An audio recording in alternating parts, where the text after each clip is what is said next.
Okay, hi, I'm Uri Pilichowski. We're here with the international spokesperson for Hebron. This is the man who speaks to everyone about Hebron for Hebron, Rabbi Yishai Fliesher. It is an honor to have you with us. To all the students back in Long Island at HALB.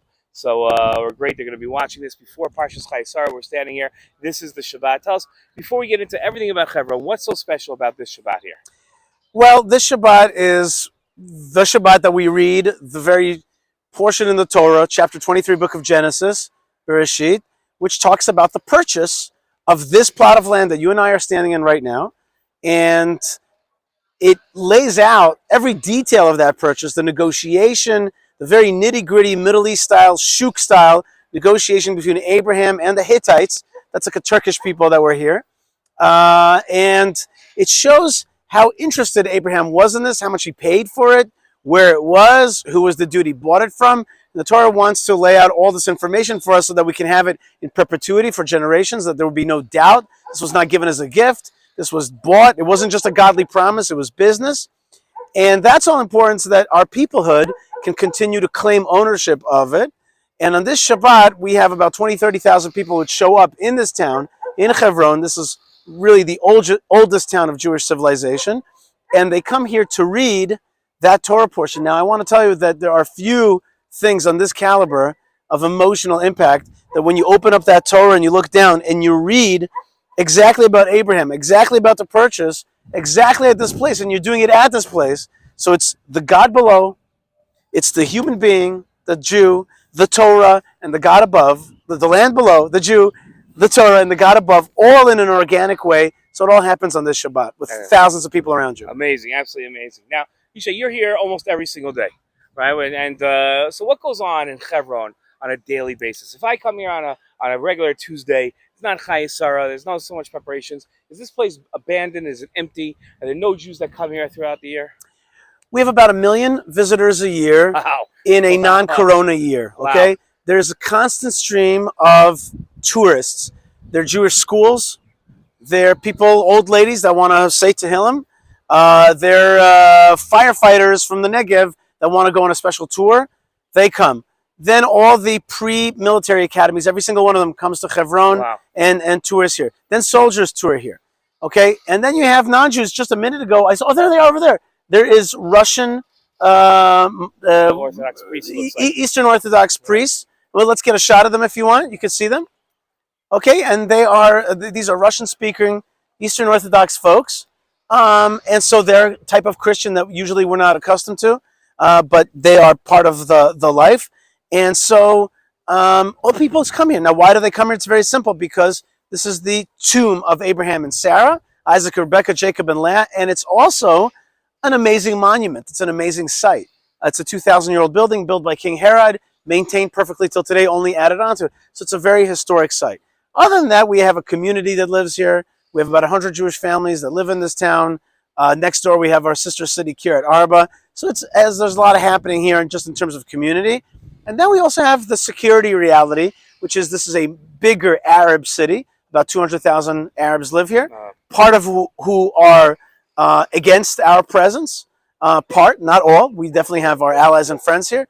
But we also have a security situation in which there are elements, including Hamas, that want to screw up the normal goings-on of Hebron. So we deal with that as well. It's a very busy place. Every single day there are VIPs, politicians, big donors, big this and that.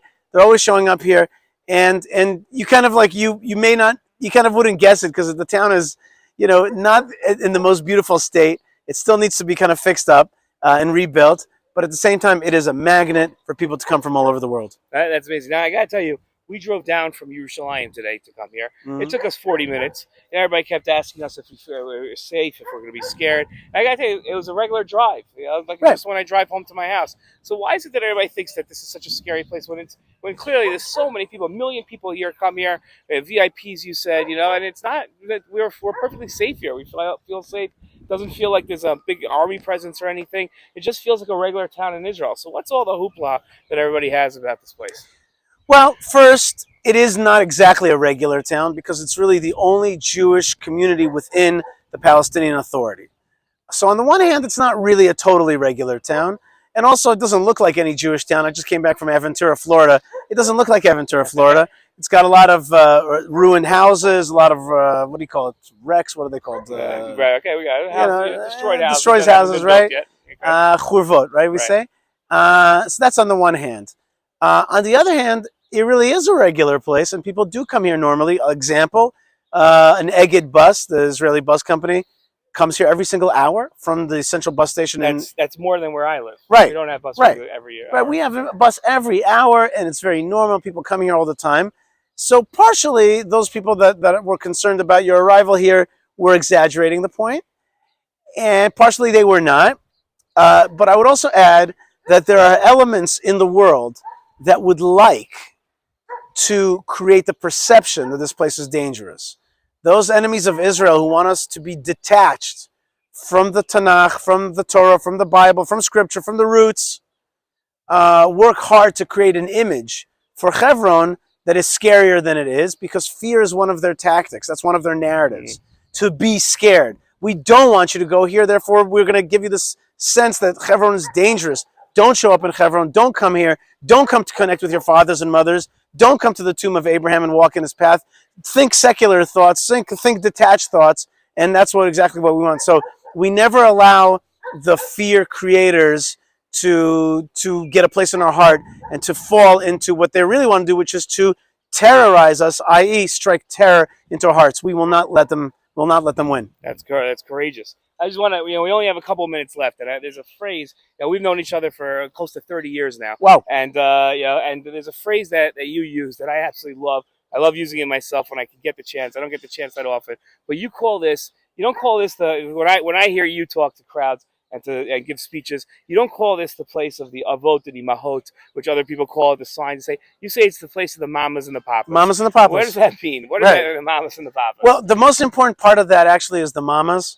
And the reason first thing, there was a band in the 60s called the Mamas and the Papas, so the older folks know that, but it just means really the folks, the forefathers and mothers. The first family of Israel is an American kind of term that I came up with, the first family of Israel.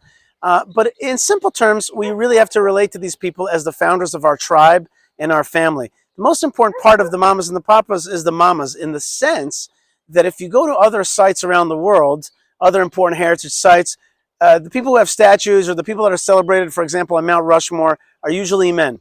This site, from its inception, was really a tomb for the fathers and the mothers, the people, the family, the couples that came together to become a family and to give birth to a nation, the nation of Israel, this very impactful nation in the world.